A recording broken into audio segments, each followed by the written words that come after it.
Bonjour à tous, bienvenue dans le Grand JT des territoires sur TV5 Monde et sur vos chaînes locales et régionales. Voici tout de suite les titres de l'actualité de cette édition. Vous le savez, lundi dernier entrait en vigueur le pass vaccinal permettant l'accès à certains lieux publics. Une décision qui est loin de plaire à tout le monde. Vous verrez dans ce journal ce reportage dans le Nord avec nos confrères de WEO, la chaîne de la Voix du Nord. Dans ce journal, le procès le plus attendu de l'année, celui de Nordan Lelandais. Les équipes de Télé Grenoble nous feront découvrir le lieu du procès dans un instant. Dans ce journal, la rencontre avec un philosophe, il s'appelle Tom Benoît. Il sort un livre qui s'appelle Aphorismes sur l'architecture. L'occasion de parler avec lui de sa vision de l'urbanisme dans les territoires et du développement de sa ville natale, Marseille. Et puis on terminera ce grand journal des territoires par la consécration d'un châtaignier des Yvelines. Il s'est vu décerner le prix d'arbre de l'année, un titre que cet arbre tricentenaire n'a pas volé, vous le verrez. Nous ouvrons ce journal avec le pass vaccinal qui prouve que le détenteur a eu un schéma vaccinal complet. Il est entré en vigueur, vous le savez, ce lundi et il ne fait évidemment pas l'unanimité, comme a pu le constater dans les Hauts-de-France, Caroline Fichten de WEO, la chaîne de la Voix du Nord. Voilà, vous pouvez manger. C'est un geste dont on a désormais l'habitude, le scan du QR code à l'entrée des restaurants.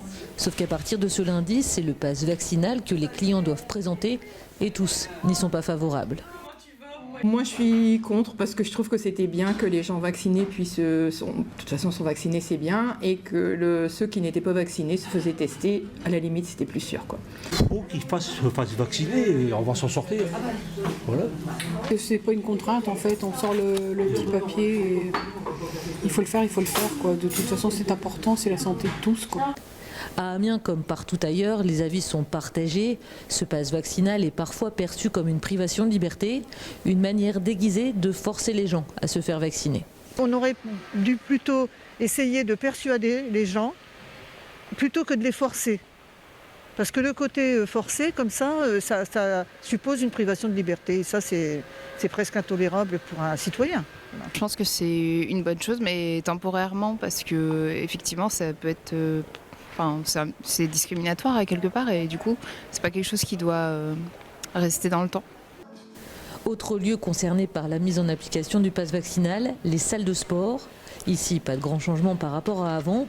Ce qui fait du tort à l'activité, comme dans certains restaurants d'ailleurs, c'est le recours accru au télétravail. On a clairement vu quand même une affluence réduite, aussi bien en salle de sport que sur les cours collectifs, notamment le midi. Les gens télétravaillent, ça nous pose énormément de soucis. Les cours qu'on avait le midi où des gens venaient, là le télétravail nous fait beaucoup de tort. Nous on travaille beaucoup avec les salariés le midi, mais avec le télétravail ça fait vraiment du tort pour notre entreprise. Mais c'est vrai qu'on a plus de personnes retraitées maintenant que les gens qui se travaillent. Un problème qui se résoudra peut-être prochainement avec un assouplissement des règles de télétravail à partir du 2 février.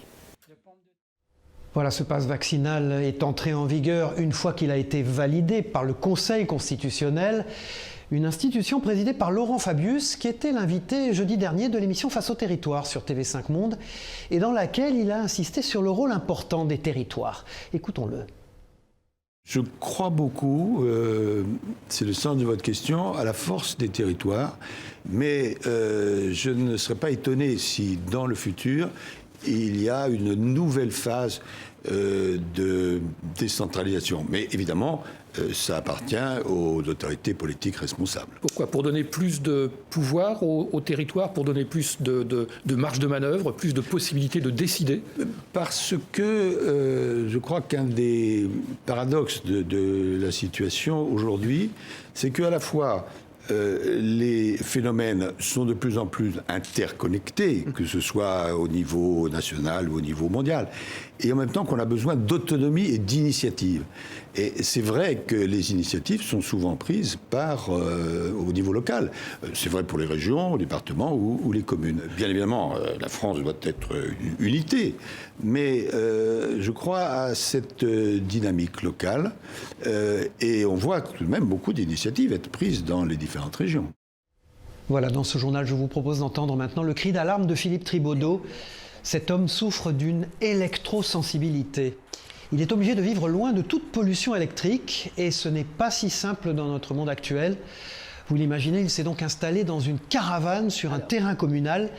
Et lui qui dit aspirer à une vie confortable se considère maintenant comme un SDF. Regardez-le devant la caméra d'Éric Camois du journal La Provence, nos correspondants sur place. Il en appelle au pouvoir public. Là, il y a une antenne qui se construit à 3 km d'ici, qui a de grandes chances d'impacter mon campement, contre laquelle je me bats. Et par contre, je demande simplement à ce que l'État me trouve un autre lieu de vie, dans la mesure où moi, je ne suis pas capable de le trouver seul. J'en ai pas les moyens, j'en ai plus l'énergie. Et moi, je sors au maximum dans un rayon d'un kilomètre d'ici, d'une heure en voiture d'ici. Donc, je n'ai pas les moyens de me trouver un autre lieu de vie.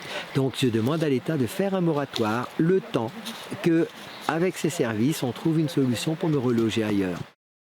Voilà ce sujet de nos confrères de la Provence. Nous restons à Marseille, à 130 km de là, direction le sud, où nous retrouvons, comme je vous le disais dans les titres, Tom Benoît, philosophe, essayiste, spécialiste de la cité phocéenne, au moment où l'on parle de ville et d'architecture dans les territoires. Alors selon vous, Tom Benoît, bonjour. Bonjour, Cyril. Aujourd'hui, quels sont les enjeux majeurs en matière d'urbanisme ? On peut diviser les enjeux majeurs à Marseille en deux segments en matière d'urbanisme. D'une part, la transition écologique et d'autre part, la quête identitaire. Alors pourquoi la transition écologique ? Tout simplement parce qu'il s'agit là d'une main tendue par la météo sociétale de l'époque pour nous à Marseille. On a un environnement qui n'est pas encore saturé par la pollution. Et ça, c'est une exception. La plupart des grandes métropoles de France sont saturées par la pollution et vont entamer le prélude de la transition écologique dans une démarche de sauvetage et pas dans une démarche constructive. La deuxième quête, c'est une quête identitaire en matière d'urbanisme parce qu'il faut réellement que, au-dessus de toute démarche urbanistique, il plane une dimension identitaire dans Marseille pour apporter de l'identité au territoire, que ce soit là aussi par le commerce, l'entrepreneuriat ou l'architecture en elle-même, la conception architecturale. Alors justement, vous évoquez l'identité, que ce soit à Marseille ou dans d'autres villes. Comment envisager une politique urbaine qui permette d'apporter cette identité au territoire ? On a en France à l'heure actuelle 70% de la population qui est éligible aux logements sociaux. Or c'est là où il y a une dimension politique dans cette problématique. Des logements sociaux que nous n'avons pas d'ailleurs, que nous n'avons pas terminé de construire et qui ne sont pas disponibles sur le parc immobilier. Donc il faut avoir de plus en plus d'entrepreneurs, de managers, de commerçants, mais pas de plus en plus de personnes qui soient éligibles aux logements sociaux. Alors vous êtes un philosophe un peu particulier, vous exercez une activité de consultant auprès d'agences d'architecture. Alors en quoi cela consiste ? De quelle façon vous tentez de faire évoluer la situation ? Où se situent en fait les marges de manœuvre des architectes dans la conception de la ville de demain ? D'une part, vous avez l'affectation qui est pensée par celles et ceux qui conçoivent la cité, et d'autre part, vous avez l'usage. L'usage qui est constitué justement de la quotidienneté des habitants, de celles et ceux qui habitent les lieux. Et à force de loger les gens ne savent plus habiter les lieux. Donc c'est dans cette dimension qu'il y a un aspect analytique et qu'il faut réellement analyser la territorialité. Et moi, ce que je propose dans mon activité, ce sont des bilans dans lesquels je présente toute la dimension qui gravite autour d'un projet, de l'implantation de celui-ci dans une sociologie territoriale.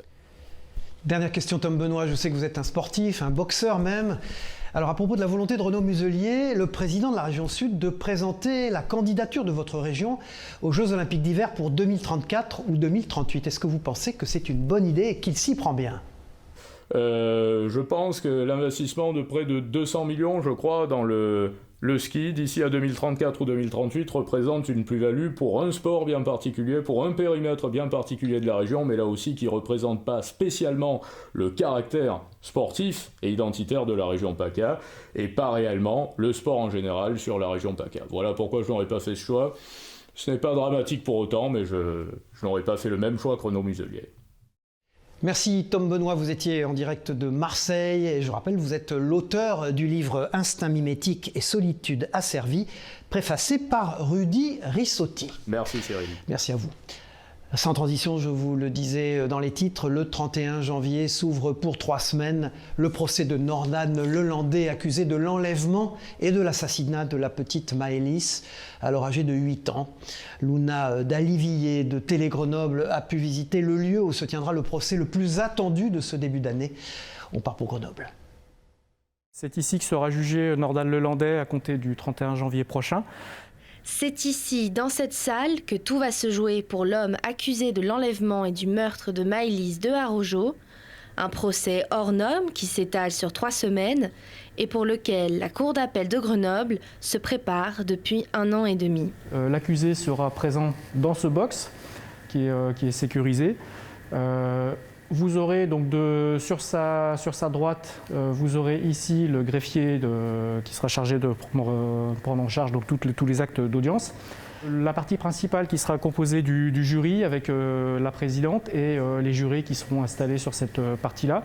Pour cette affaire, le palais de justice a demandé une rallonge budgétaire de 194 000 €, notamment pour installer une retransmission des débats dans une 2e salle d'audience, capable d'accueillir 60 autres personnes. Dans la salle de retransmission, les journalistes ou les personnes présentes pourront voir tous les acteurs du procès, enfin tous les acteurs principaux du procès. Donc ça donnera finalement aux personnes présentes dans la salle de retransmission presque finalement la même qualité que s'ils étaient présents dans la salle d'assises. Alors qu'au moins 200 journalistes sont attendus pour couvrir l'événement, le palais s'engage à protéger les parties civiles. Elles porteront des cordons de couleurs différentes, signalant leur volonté ou non de s'exprimer face à la presse. Les jurés pourront, eux aussi, bénéficier d'un service spécial. Puis alors on a mis en place aussi, je le précise parce que ça c'est quelque chose d'un peu plus exceptionnel, une assistance psychologique aux jurés. Puisque on sait très bien que ces procès d'assises, et particulièrement celui-là, sera riche en émotions très, très intenses. Donc ça peut être très difficile à vivre pour des jurés qui n'ont, par hypothèse, pas l'habitude de siéger en cour d'assises. La sécurité sera quant à elle renforcée. À l'intérieur, les identités seront contrôlées. Dehors, la circulation et le stationnement seront limités. En somme, beaucoup d'aménagements pour un des plus grands procès de l'année 2022 et de Grenoble. Voilà, sans transition, à l'approche de la réouverture des boîtes de nuit en février, les acteurs du secteur demandent à revoir le statut de leurs établissements. Ils ont été privés de clients pendant 19 mois depuis mars 2020. Explication d'Alain Drouot de 7 à Limoges en Nouvelle-Aquitaine. Avec une date de reprise fixée au 16 février, les exploitants de discothèques se remettent en piste. L'ouverture ne sera pas assujettie pour l'instant à des contraintes sanitaires strictes. Parce qu'on avait déjà dit qu'il y avait une ligne rouge à ne pas franchir. C'était le fait qu'on vienne avec le pass vaccinal, ok, mais surtout pas ce test PCR de moins de 24 heures. Et les jeunes nous avaient dit, écoutez, vous avez servi de cobaye, vous les discothèques, pour qu'on se fasse vacciner. On s'est tous fait vacciner. Maintenant, la 3e dose, on va la faire. Mais si à chaque fois qu'on vient chez vous, on doit faire un test PCR, vous ne nous reverrez pas. Au-delà de la reprise, les propriétaires posent la question des statuts de leurs entreprises. Pendant la fermeture, des établissements de nuit avec musique sont restés ouverts. Nous avons tous les critères qui sont déjà prédéterminés si on veut. Et on peut trouver une solution, un modus vivendi entre la discothèque et ce qui n'est pas discothèque. La législation française est pleine de trous dans laquelle vont s'engouffrer tous ceux qui veulent biaiser un petit peu, quoi. Et on se trouvait, nous, fermer les discothèques, alors que certains de nos collègues qui font le même métier que nous étaient ouverts au vu de tout le monde. Et en zone rurale, même constat. Le problème est le même que toutes les discothèques de France peuvent rencontrer, avec ces fermetures, ouverture, fermeture. Donc on ne sait pas trop sur quel pied danser. À la préfecture de la Haute-Vienne, les hommes de la nuit ont été reçus avec attention. Sollicitée pour s'exprimer, la préfète du département n'a pas donné suite à notre demande.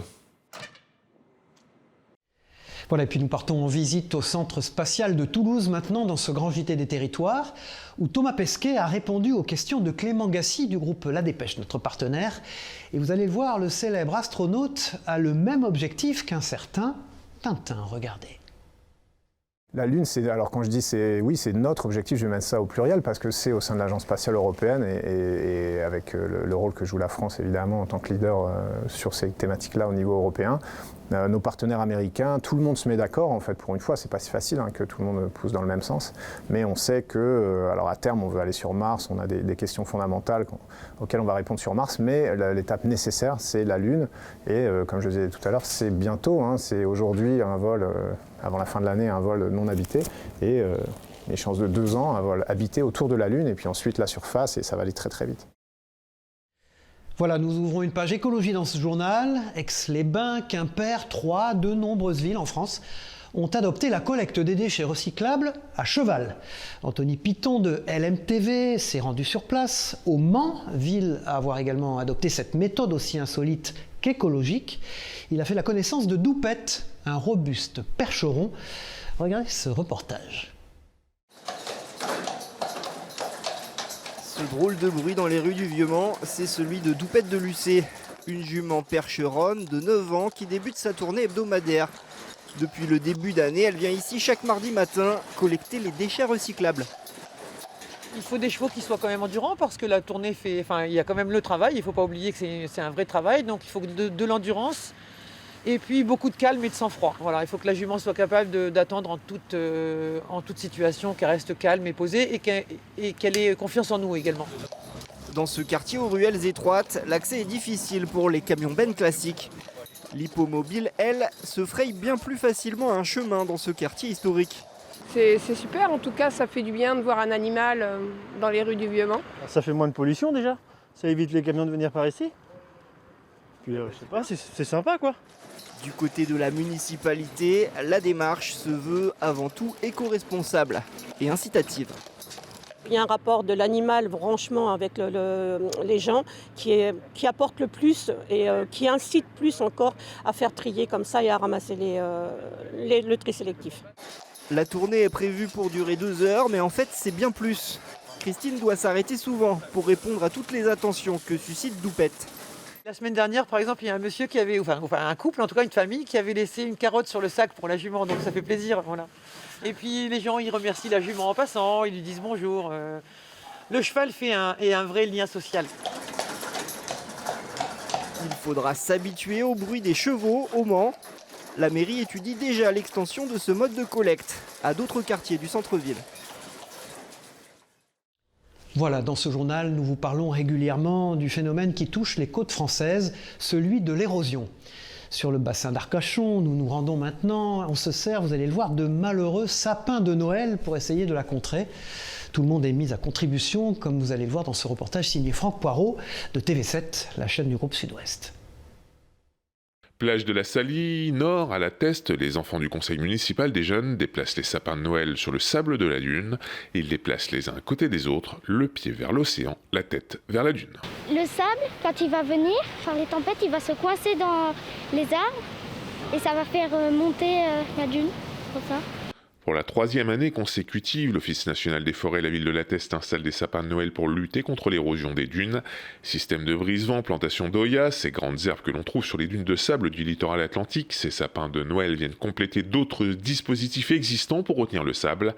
Ces arbres recouverts de sable, par exemple, ont été posés ici l'an dernier. Il est quand même assez efficace.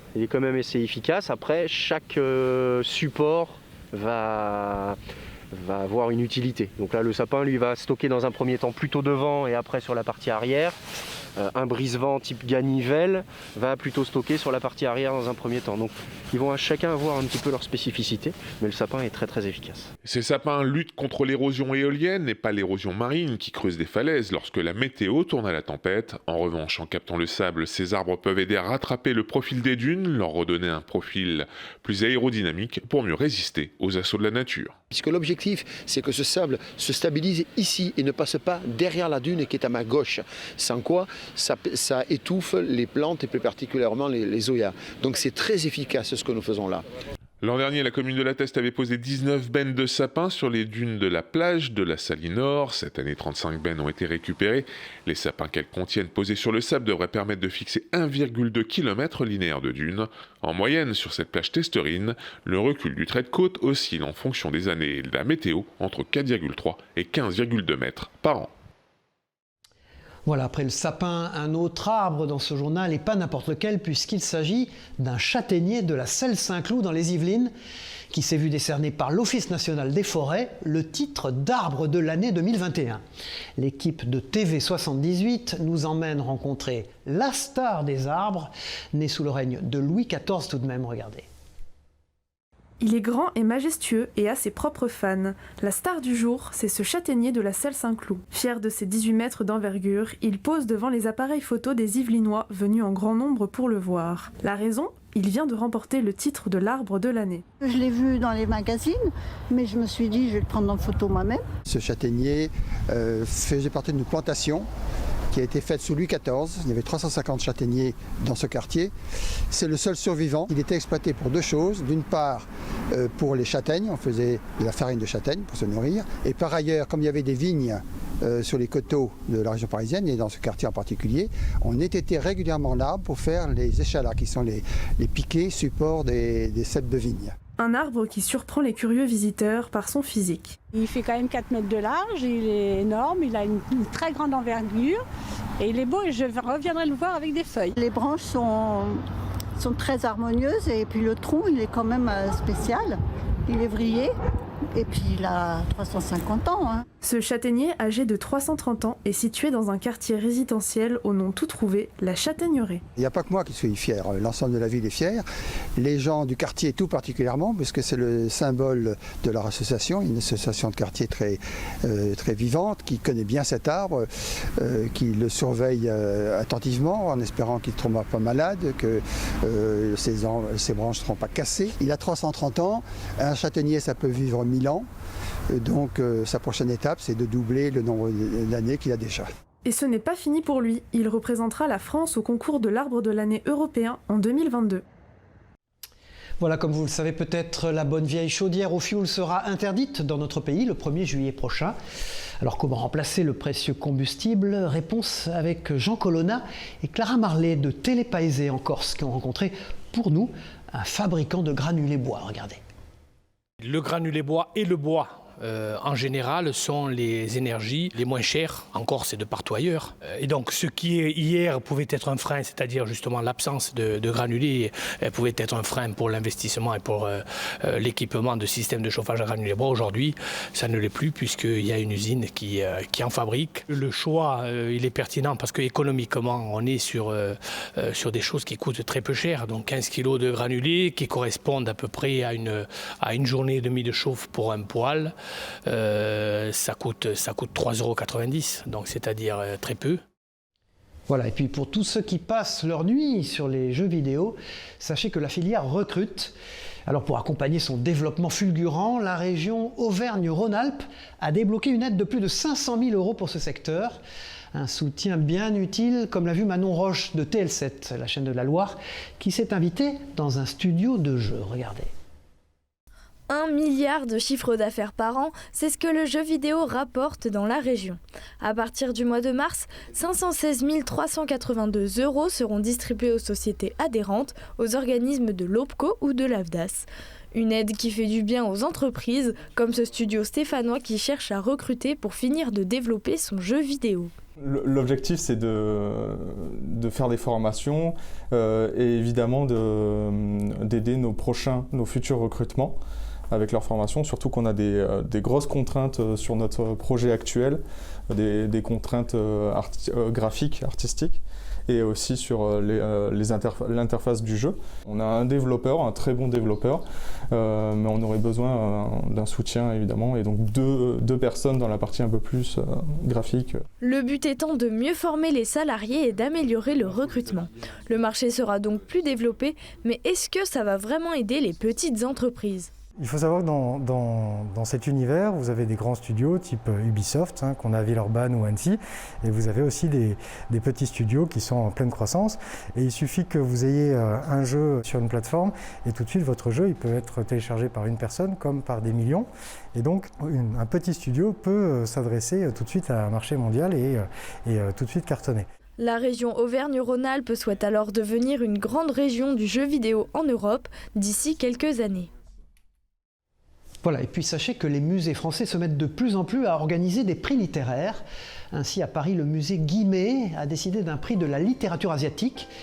Il est décerné à l'auteure japonaise Mitsuyo Kakuta pour son roman Lune de papier. Son éditrice française Emma Chanet de chez Actes Sud ne manque pas de mots pour nous donner envie de le lire. Écoutez plutôt. Ce livre, Lune de papier, est un livre extrêmement efficace dans sa virtuosité romanesque. Et à la fois dans la profondeur des sujets que met en place l'auteur de livre en livre. Et ce sujet, c'est c'est la femme, c'est la place de la femme dans une société contemporaine, asiatique, mais qui peut être toutes les sociétés de façon totalement universelle.